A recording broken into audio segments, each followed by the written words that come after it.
29장입니다. 장제목을 야곱의 제2의 인생. 야곱의 제2의 인생이라고 이름을 적은 이유는 하나님을 만났기 때문입니다. 야곱이 길을 떠나 목자들을 만나게 되죠. 이제 목자들에게 이렇게 물어보죠. 너희가 나홀의 손자 라반을 아느냐?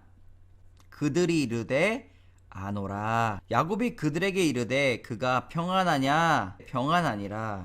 운명 같은 라헬이 온다. 자, 10절.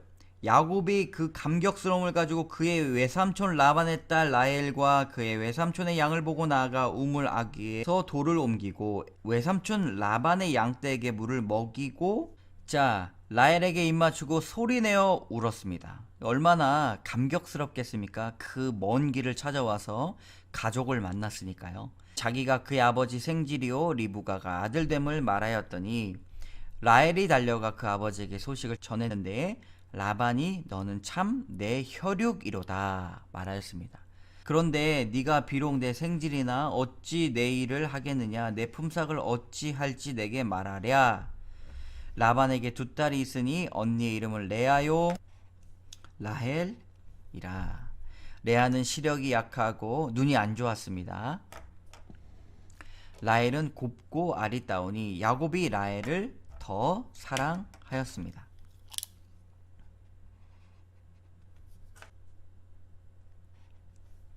내 외삼촌의 작은 딸 라헬을 위하여 외삼촌에게 7년을 섬기겠습니다. 그러니까 라반이 너에게 주는 게 나으니 나와 함께 있으라 이야기를 했습니다. 야곱이 라헬을 위하여 7년 동안 라반을 섬겼습니다. 이때 얼마나 순정이 있었는지요. 그를 사랑한 까닭에 7년을 며칠같이 여겼더라. 7년을 며칠같이 여겼습니다. 자식 새끼 키워놓으면 뭐합니까? 이렇게 떠나는데 하루를 7년같이 산 것도 아니고 7년을 하루같이 살았습니다. 죄송합니다. 자, 드디어 야곱이 라반에게 와서 내 기한이 찼으니 이제 라헬을 아내로 주십시오 라고 이야기했습니다. 그랬더니 라반이 그곳의 사람들을 다 모아서 잔치를 했는데 라헬이 들어간 게 아니라 누가 들어갔어요? 레아가 침실로 들어갔던 것입니다. 실바를 그의 시녀로 주었습니다. 여기서 먼저 이제 정리를 하고 가면 이렇습니다. 야곱의 레아 여종이 실바입니다. 두 번째 라헬이 여종이 빌하. 라헬을 영어로 하면 레이첼. 발음이 맞나요? 레이첼. 근데 야곱이 아침에 일어나 보니 거짓말을 했다는 것을 알았어요. 외삼촌이 나를 속임이 어찌미 됩니까? 이번에는 7일을 채우라. 그러면 그도 너에게 주리라. 그리고 7년 동안 섬겨라. 7일을 채우라. 그도 내게 주겠다. 그러면 7년 동안 섬길지니라. 그래서 7일 동안 채웠더니 라헬을 주었습니다.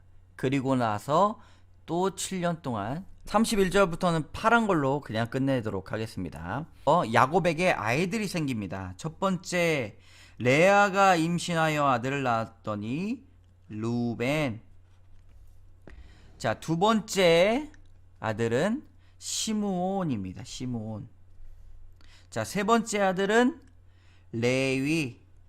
자, 네 번째 아들은 유다.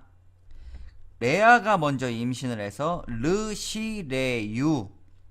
29장 정리하도록 하겠습니다. 야곱의 제2의 인생. 야곱이 길을 떠나서 모는 목자를 만나게 되죠. 목자가 어디서부터 왔느냐라고 물어보니까 하란에서 왔다고 이야기를 합니다. 너희가 나홀의 손자 라반을 아느냐? 안다. 그가 평안하냐? 평안하다. 그의 딸 라헬이 지금 양을 몰고 온다. 그 모습을 야곱이 보았어요. 그랬더니 라헬에게 입을 맞추고 소리내어서 울면서 아버지의 생지리오 리브가의 아들입니다 이야기를 했더니 라반이 너는 참 내 혈육이로다. 내가 비록 내 생질이나 어찌 그 내 일을 하겠느냐? 내 품삯을 어떻게 할까 내게 말하라 했더니 라헬을 주십시오. 라헬을 더 사랑했더니 그럼 7년을 섬겨라. 그래서 7년 동안 섬겼더니 7년을 며칠같이 여겼습니다. 기한을 차서 아내를 주십시오 이야기를 했더니 라반이 잔치를 하고 저녁에 라헬을 주는 것이 아니라 레아를 야곱에게 데려갔습니다. 외삼촌, 나를 속임이 어찌미 됩니까? 그래, 그러면 우리 지방에서는 아우를 먼저 주는 것은 맞지 않다. 7일을 채워라. 그러면 내가 라헬을 주겠다. 그리고 나서 너는 7년 나를 더 섬겨야 된다. 그렇게 했습니다. 자, 결혼 생활 가운데 레아가 먼저 임신을 하여서 르우벤, 시므온, 레위, 유다를 낳게 됩니다. 이것이 바로 29장의 이야기입니다. 우리 30장으로 넘어가도록 하겠습니다.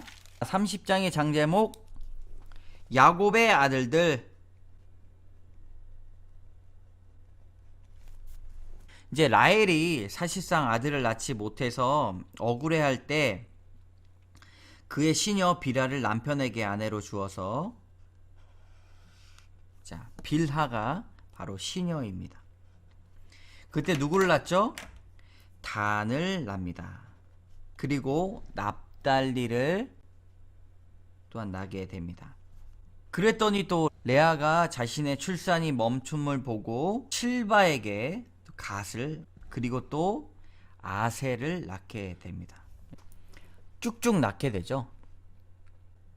레아가 또 아들을 낳게 됐는데요. 여기서 이사갈, 스불론, 그리고 여기서 또 디나를 낳아요. 디나를, 여자아이를 낳게 됩니다. 그때 하나님께서 라헬의 태를 또 여셨습니다. 하나님은 다 계획이 있으셨습니다. 태를 여셨으므로 누굴 낳았는가? 요셉을 낳게 됩니다. 자, 여기서 한번 정리하고 넘어가면 좋겠죠. 자, 옆에다가 쓰시기 바랍니다. 야곱의 아들들. 자, 처음에 누구에게 낳죠? 레아에게 낳습니다. 레아에게 루시, 레유. 자, 그 다음에 빌하, 단, 납, 실바, 갓, 아셀. 다시 레아에게서 이스, 라헬에게서 요셉, 르시레유, 단납가다, 이스요. 딸도 있어요. 딸이 있는데 레아에게서 디나를, 나중에는 베냐민, 베냐민까지 있을까요? 요베 이렇게 하거든요. 마지막 요셉이 태어나서 야곱이 라반에게 나를 보내요. 고향으로 가게 해주십시오. 나 고향 가고 싶어요. 외삼촌 이제는 혼자 가는 것이 아니라 일하고 얻은 처자를 내게 주시어 나로 가게 하소서. 30절 보겠습니다. 30절. 내가 오기 전에는 외삼촌의 소유가 적었습니다. 번성하여 때를 이루었으니 내 발이 이르는 곳마다 여호와께서 외삼촌에게 복을 주셨나이다. 이제 거짓말 같은 거 안 하죠. 이제 솔직하게 다 이야기를 합니다. 자신의 뜻을 다 이야기합니다. 눈치 보지 않고. 그러나 나는 언제나 내 집을 세우리이까. 아주 행복하게 라반하고 살았던 것 같아요. 라반이 좀 욕심이 있었습니다. 자, 32절 끝에 보면 내 품삯이 되리이다. 품삯을 정하게 됩니다. 14년 동안 일했기 때문에 품삯이 필요한데 야곱의 이야기를 잘 들어보면 그렇게 욕심이 많은 것 같지 않아요. 한번 읽어볼까요? 외삼촌께서 내게 아무것도 주시지 않아도 나를 위하여 이 일을 행하시면 내가 다시 외삼촌의 양떼를 먹이고 지키리이다. 그래서 오늘 내가 외삼촌의 양떼에 두루 다니며 그 양 중에 아롱진 것, 점 있는 것, 검은 것을 가려내고 또 염소 중에 점 있는 것, 아롱진 것을 가려내리니 이 같은 것이 내 품삯이 되리이다. 자, 품삯을 한번 정리해 보도록 하겠습니다. 품삯, 양은 아롱진 것, 점 있는 것, 검정 것, 그 다음에 염소, 점 있는 것, 아롱진 것. 네. 그러니까 이제 흰 거 말고 뭔가 아롱지고 점이 있고 검은 것. 점 있고 아롱진 것을 품삯으로 이렇게 정했어요. 그러더니 외삼촌이 뭐라고 이야기합니까? 아, 좋다. 혹시 아롱지지 아니한 것, 점이 없는 것, 양중에 검지 아니한 것이 있다면 다 도둑질한 것으로 이야기하겠습니다. 그러면 자신의 품삯은 꼭 이게 있어야 된다고 이야기를 하는 것이죠. 라반이 이르되 내 말대로 하리라. 그리고 나서 그날에 그가 숫 염소 얼룩무늬 점 있는 것을 가렸어요. 가리고 또 암염소 중에서도 이것을 가렸어요. 이게 여기다가 뭐라고 쓰냐면은 빨간색으로 라반의 꼼수, 자기와 야곱 사이에 사흘길을 뜨게 했어요. 잠시 어디를 방문하게 된 것이죠. 그때 야곱은 라반의 남은 양을 또 계속 쳤습니다.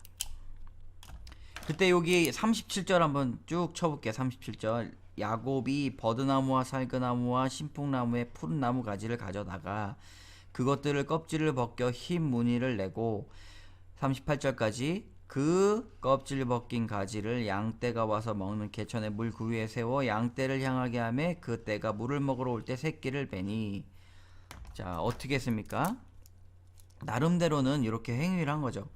버드나무, 살구나무, 신풍나무를 푸른 나무를 가져다가 껍질을 다 벗겼습니다. 튼튼한 양이 새끼를 뵐 때 야곱이 개천에다가 양떼 눈앞에 그 가지를 두었고, 약한 양이 오면은 세우지 않았습니다. 약한 것은 라반의 것이 되고 튼튼한 것은 야곱의 것이 된지라. 과학적 근거가 없고요. 이 생물학적 근거가 없습니다. 대신에 하나님의 은혜죠. 꼭 이 방법이 아니더라도 하나님께서는 야곱의 품삯을 챙겨 주셨을 것입니다. 이에 그 사람이 매우 번창하여 많더라. 10장 정리하겠습니다. 야곱의 아들들이 이제 쭉 나오죠. 그녀의 시녀 빌하가 단 납달리를 낳습니다. 실바가 갓 아셀을 낳았습니다. 자, 그리고 레아가 이사갈 스불론 디나를 낳았고요. 마지막에 라헬이 요셉을 낳았습니다. 라헬이 요셉을 낳았을 때 야곱이 라반에게 이르어서 나의 땅으로 가게 하시고 저에게 품삯을 내어 주십시오 라고 이야기를 했는데, 어떤 것이 품삯이 됩니까? 양 중에서는 아롱진 것, 점 있는 것, 검은 것, 그리고 염소 중에서는 점 있는 것, 아롱진 것을 품삯이 되리이다 이야기했. 만약에 그것이 없으면 다 도둑질 한 것입니다 라고 이야기를 했습니다. 그랬더니 라반이 꼼수를 부리죠. 이것을 가리고 저것을 가립니다. 그리고 자기와 야곱 사이에 사흘길을 떠나는데, 근데 재밌는 일이 일어납니다. 버드나무, 살구나무, 신풍나무를 가져다가 튼튼한 양이 새끼 뵐 때는 그 가지를 두었고, 그때 약한 것은 라반의 것이 되고 튼튼한 것은 야곱의 것이 되었습니다. 그래서 야곱이 매우 번창하여 양떼와 노비와 낙타와 나귀가 굉장히 많이 있었습니다. 자, 31장입니다. 31장. 야곱 고향 앞으로. 야곱 고향 앞으로. 자, 야곱이 라반의 아들들이 하는 이야기를 듣습니다. 야곱이 우리 아버지의 소유를 다 빼앗았다 이야기합니다. 그리고 우리 아버지의 소유로 말미암아 이 모든 재물을 모았다 이야기를 하죠. 야곱이 라반의 안색을 봤는데 자기에게 대하여 전과 같지 아니하였다. 전과 같지 아니한 모습을 보게 됩니다. 그때 하나님께서 야곱에게 말씀하십니다. 내 조상의 땅으로 내 족속에게로 돌아가라 말씀하십니다. 이제 돌아가라. 야곱이 라헬과 레아를 끌어다가 그대들도 알거니와 내가 힘을 다하여 그대 아버지를 섬겼거늘 그대 아버지가 나를 속여 품삯을 10번이나 변경하였느니라. 우리가 전에 보면은 그냥 한 번, 두 번인데 이 사실 알고 보니까 품삯을 10번이나 변경했습니다. 라반도 변질되었다는 것을 알 수가 있죠. 어느 정도로 변질이 됐는가.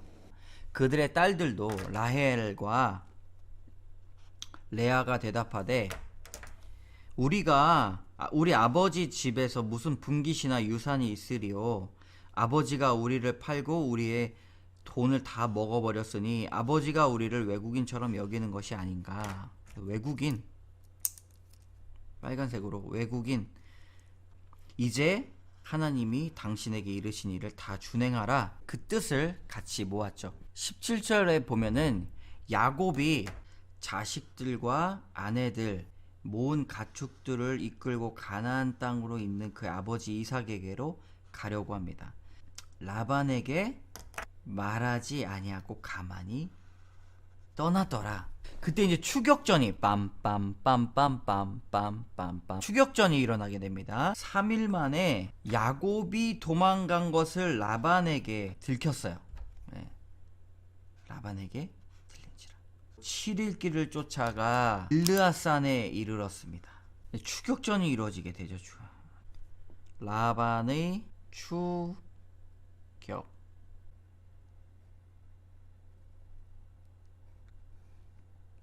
26절을 보면은 네가 나를 속이고 내 딸을 칼로 사로잡힌 자 같이 끌고 갔으니, 말도 안 되는 얘기를 막 하는 겁니다. 쭉 읽어볼까요? 내가 즐거움과 노래와 북과 수금으로 너를 보내겠거늘 어찌하여 네가 나를 속이고 가만히 도망하고 내게 알리지 아니하였으며 내가 내 손자들과 딸들에게 입맞추지 못하게 하였으니 냉이가 참으로 어리석도다. 사실 해하려고 갔어요. 죽이려고 갔어요. 근데 너를 해할 만한 능력이 내 손에 있으나 너희 아버지의 하나님이 어젯밤에 내게 말씀하시기를 너는 삼가 야곱에게 선악간에 말하지 말라 하셨느니라. 그런데 왜 쫓아왔냐? 내 신을 도둑질하였다. 잠깐 앞으로 20절의 말씀, 이제 아버지의 드라빔 도둑질하였습니다. 그리고 나서 어디에 숨겨놨습니까? 아버지가 찾지 못하도록 34절에 보면은 라헬이 그 드라빔을 가져다가 낙타 안장 속에 넣었다. 결국엔 이걸 찾지 못하였습니다. 요 이야기가 이제 이야기 속에 이야기가 있어요. 35절 끝에 라반이 그 드라빔을 두루 찾다가 찾아내지 못한지라. 라반이 이제 드라빔을 신으로 섬겼던 것이죠. 40절의 말씀, 아주 중요한 말씀인데요. 내가 이와 같이 낮에는 더위와 밤에는 추위를 무릅쓰고 눈 붙일 겨를도 없이 지냈나이다.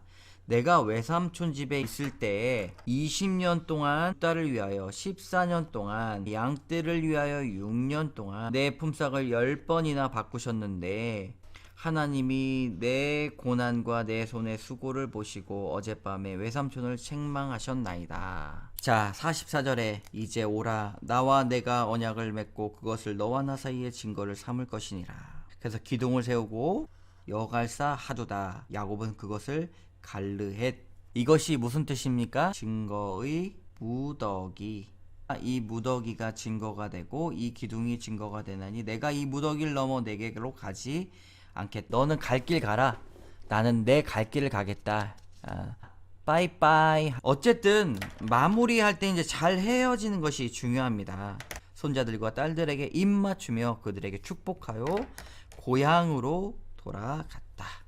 자, 31장 야곱 고향 앞으로 야곱이 라반의 아들들이 하는 말을 들었습니다. 우리 아버지의 소유를 말미암아 그가 다 재물을 모았다. 야곱도 라반의 안색을 보니까 전과 같이 아니했습니다. 하나님께서 야곱에게 이르시되 내 고향 땅으로 돌아가라. 라헬과 레아에게도 그대들도 알거니와 내가 힘을 다하여 그대 아버지를 섬겼거늘 아버지가 나를 품삯을 10번이나 변경하였다. 그러니까 라헬과 레아가 같은 의견이죠. 우리가 우리 아버지 집에 무슨 분깃이나 유산이 있으리요. 아버지가 우리를 외국인처럼 여기었습니다. 이제 하나님이 당신에게 이르신 일을 다 준행하라 이야기했습니다. 야곱이 일어나서 자식들과 아내들과 모든 가축을 이끌고 이삭에게 가려고 했는데 라헬이 아버지의 드라빔을 도둑질했습니다. 그 라반에게 말하지 않고 가만히 떠났는데 3일 만에 야곱이 도망한 것이 라반에게 들렸습니다. 라반이 그의 형제들을 거느리고 죽이려고 이제 쫓아간 거죠. 7일 길을 쫓아 길르앗산에 그에게 이르렀는데 마침 하나님께서 나타나셔서 선악간에 말하지 마라. 그래도 쫓아가서 해야 될 말을 해야겠다 싶어서 네가 나를 속이고 내 딸들을 칼로 위협해서 갔다라고 거짓말까지 이야기합니다. 얼마나 마음속에 울분이 있었겠습니까? 꼬투리 하나를 잡아서 내 신을 도둑질했는가? 라헬이 이것을 끝까지 숨깁니다. 결국에는 라반이 그 꼬투리 잡은 것도 찾지를 못하게 되는 것이죠. 그리고 나서 결국에는 야곱이 라반을 설득하게 됩니다. 내가 이와 같이 밤에 또 낮에도 더위와 추위를 싸워가면서 눈 붙일 겨를도 없이 지냈는데, 자 40절에 보면 이제 라반을 야곱이 설득하게 됩니다. 내가 이와 같이 낮에는 더위와 밤에는 추위를 무릅쓰고 눈 붙일 겨를도 없이 지냈습니다. 외삼촌 집에 있을 때 20년 동안, 그러니까 두 딸을 위하여 14년 동안, 또 양떼를 위하여 6년 동안, 또 그냥 지낸 것도 아니라 내 품삯을 10번이나 바꾸셨으니 얼마나 속이 터지겠습니까? 하나님이 내 고난과 내 수고를 보시고 어젯밤에 외삼촌을 책망하셨던 것입니다. 알겠다. 설득이 되었죠. 이제 오라. 나와 내 언약을 맺고 그것을 너와 나 사이에 증거를 삼을 것이니라. 여갈사하두다. 증거의 무더기 갈르엣이라고 이야기하면서 이 무더기가 증거가 되고 기둥이 증거가 되니 이제 서로 해하지 말자. 떠날 때는 어떻게 떠났습니까? 네, 앙심을 다 내려놓고 라반이 아침에 일찍 일어나 손자들과 딸들에게 입 맞추며 그들에게 축복하고 고향으로 돌아갔더라. 야곱의 이 기구한 인생이 이곳에서 또 마치게 됩니다. 야곱 화이팅!